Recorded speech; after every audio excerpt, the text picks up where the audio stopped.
An armed robbery on campus is still under investigation. And a long-term benefactor for the university gets recognized. These stories and more on Carolina News Today.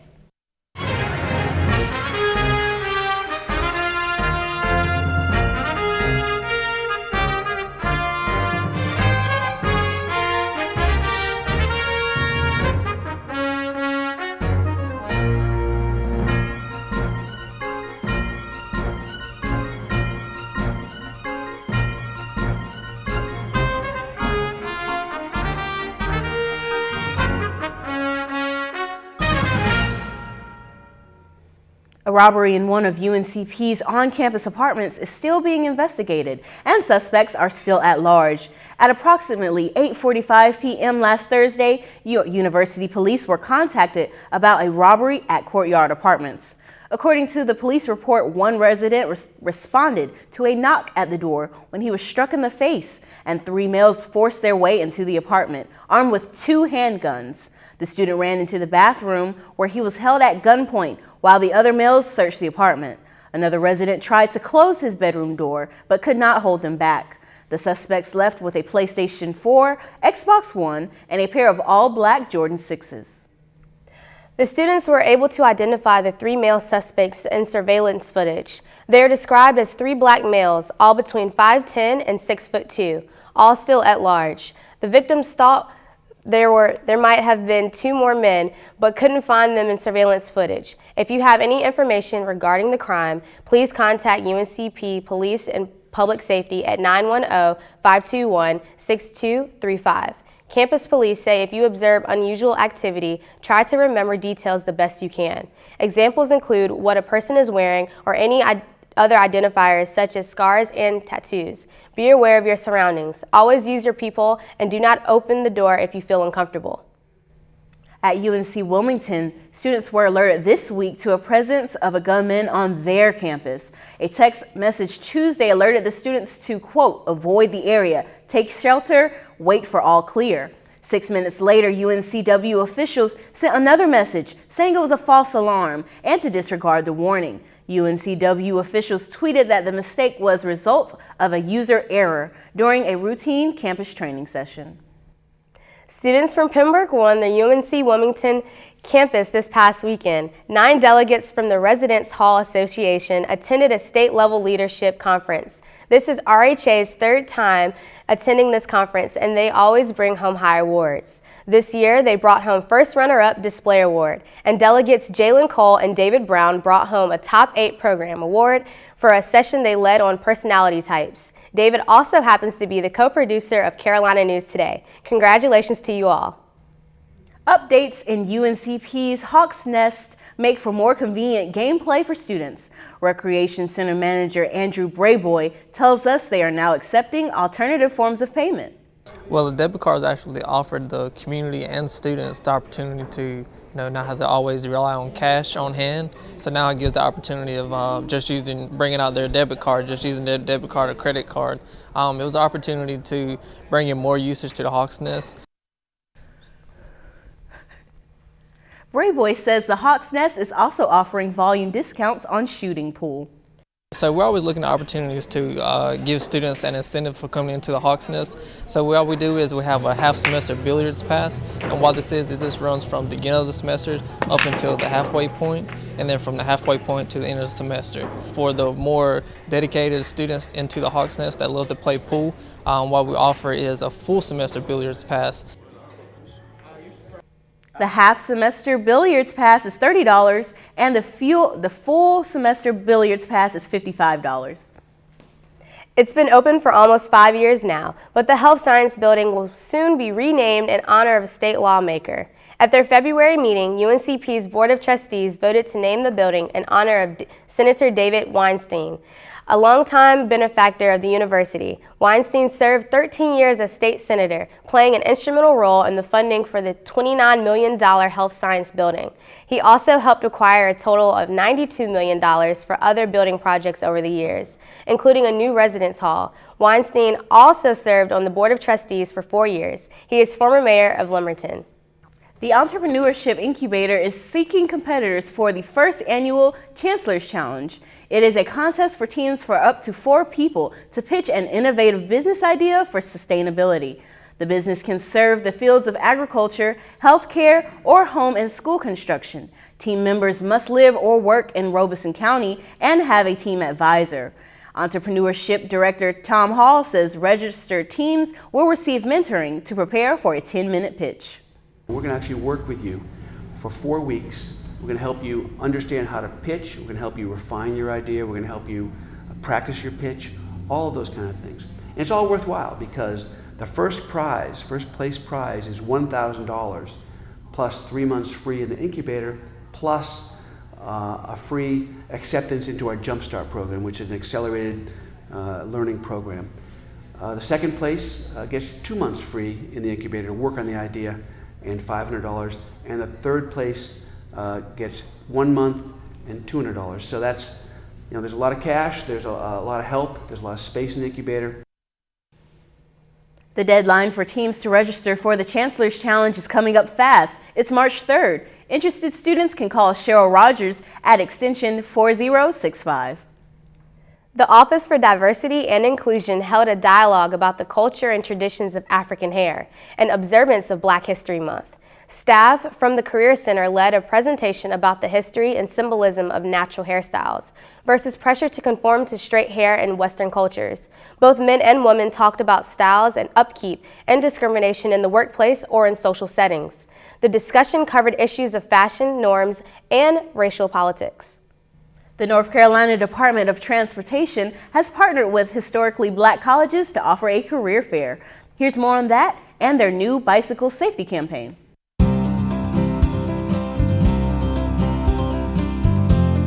Welcome to this edition of NC-DOT Now. I'm Robert Broom. It takes a diverse team to carry out our mission here at the North Carolina Department of Transportation.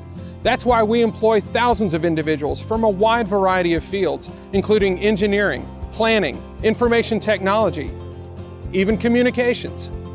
Choosing a career is a major decision. To give upcoming college graduates an opportunity to meet current employees and learn more about what they do for the department, NC-DOT partnered with Shaw University on Thursday to host the annual Historically Black Colleges and Universities Career Expo. In addition to Shaw University, the Career Expo was attended by students from several community colleges and universities in North Carolina. The department also wants to help high school students explore career opportunities in the transportation industry. High school sophomores, juniors, and seniors are encouraged to attend NC-DOT's annual Career Exploration Day on Tuesday, March 21st in Raleigh. Students will be able to learn more about the many different jobs at NC-DOT, such as engineer, planner, accountant, and human resources manager, as well as web designer, mechanic, equipment operator, and more. The expo today is to educate college students on the professional side of the industry and to get them more in tune to other opportunities and looking at the Department of Transportation. Schools must register to attend by February 21st. Contact information is available at the webpage on your screen.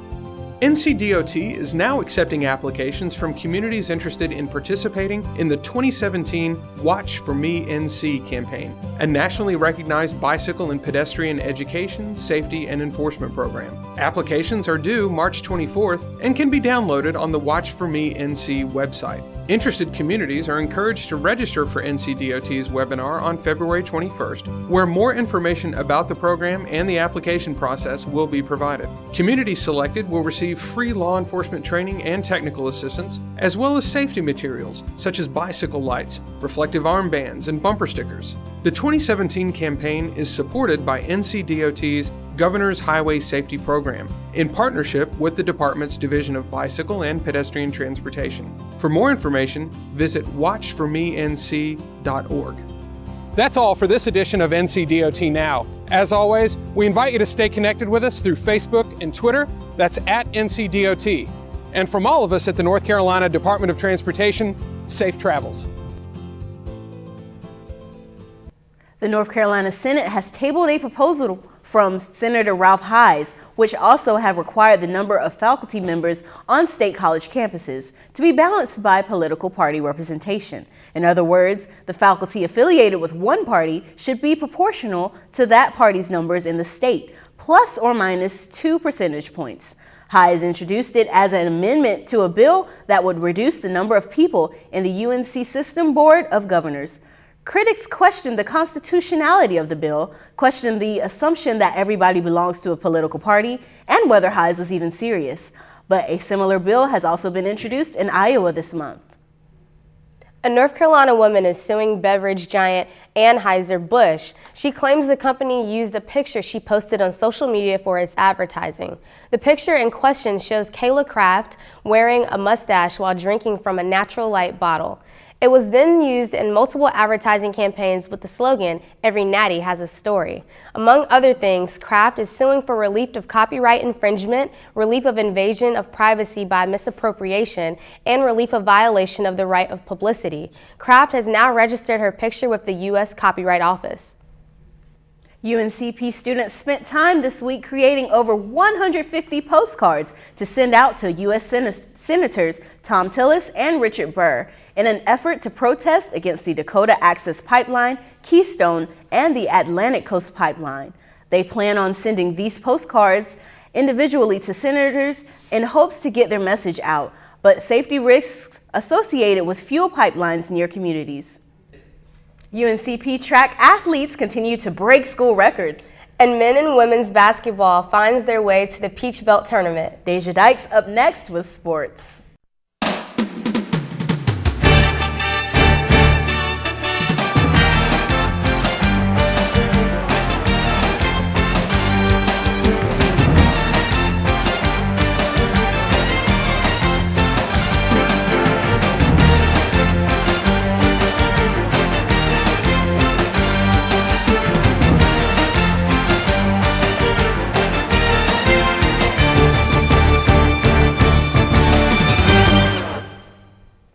The UNCP men's and women's track and field teams closed out its indoor portion of the schedule with 3 more school records in the Kent Taylor Invite. Last weekend, freshman Silas Kipkoek broke the 40-year-old school record in the 5,000-meter run. Gianna Q broke her 3rd school record in the 60-meter hurdles, and the women's distance medley broke their record by more than 88 seconds. Both Kipkoek and Cube earned top finishes with their record-breaking performances, while 3 Braves claimed top honors and 10 received runner-up finishes. The Braves will make their home debut on March 3rd in the Braves Track Classic. It was a record-setting day on the diamond for the UNCP softball team this past weekend. The Lady Braves broke 2 school records in the victory against Elizabeth City State. The Black and Gold received a school record of 25 hits, including 23 singles, and tied a single-game program record with 24 runs in the opening game. The Braves would later sweep Elizabeth City State in the doubleheader with a pair of mercy rules, winning 24-0 and 19-0. The Braves will travel to Duncan, South Carolina for the Mid-South Classic this weekend. The baseball team also swept their opponent in their weekend series against St. Rose, winning 22-0, 5-0, and 16-2. The victory extended the Braves' record to 9-1 while landing the Braves in the top 25 poll by the National Collegiate Baseball Writers Association, checking in at number 11. The Golden Knights were up 2-0 in the top of the 3rd, but then Black and Gold answered with 3 scores of its own in the home half to secure the lead in the 3rd matchup. Then this week, the Braves picked up a big region victory with a 5-2 win over 22nd ranked Lenora Ryan. The Black and Gold tacked up just 1 hit in the first 4 innings, but a Hayden Buffkin homer, which resulted in a 3-run home run in the first, gave the Braves a 3-0 lead over the Bears. The Braves later added a pair of runs in the 6th to secure the win. The Braves will continue their 10-game homestand when they play Lake Erie this weekend. In an 18-team field that involved 11 of the top 40 teams in the nation, including 5 in the top 12, the UNCP golf team remained in the 13th spot in the final round of the Lady Mock Golf Classic. 2 of the 5 Braves fired their best round of the 54-hole tournament in the final round, including Ashley Thompson, who jumped into a tie for 21st with a 74. The Braves will be back in action March 6th and 7th at the Armstrong Pirate Invitational in Savannah, Georgia. The women's basketball team suffered their second consecutive loss this past weekend, losing 63-50 against Flagler. Then this week, the Lady Braves extended their losing streak, falling to Francis Marion 68-52. Even with the loss, the Braves remained in the third spot in the Peach Belt going into the tournament. The Lady Braves' first and only lead of the game came at the end of the first quarter when the Black and Gold scored the final bucket, making the score 16-15. The Lady Braves will travel to Morrow, Georgia, Saturday when they play Clayton State in the quarterfinals. The men's basketball team rallied from an 11-point deficit last weekend to squeak past Flagler 97-93. With the win, the Braves remained in a battle with Augusta for the top spot in the Peach Belt. And now, with the win against Francis Marion this week, the Braves will officially share the PBC title with Augusta. The Black and Gold scored 34 points off of 23 turnovers and used a pair of second-half runs to power past the Patriots 89-65.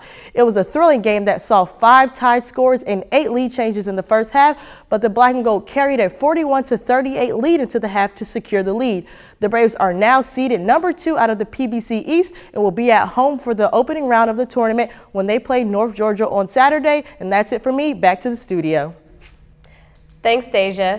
Next week, we'll tell you how the team did in the Peach Belt quarterfinals. I'm Alexis Clinton. And I'm Jael Pembroke. We'll see you next week.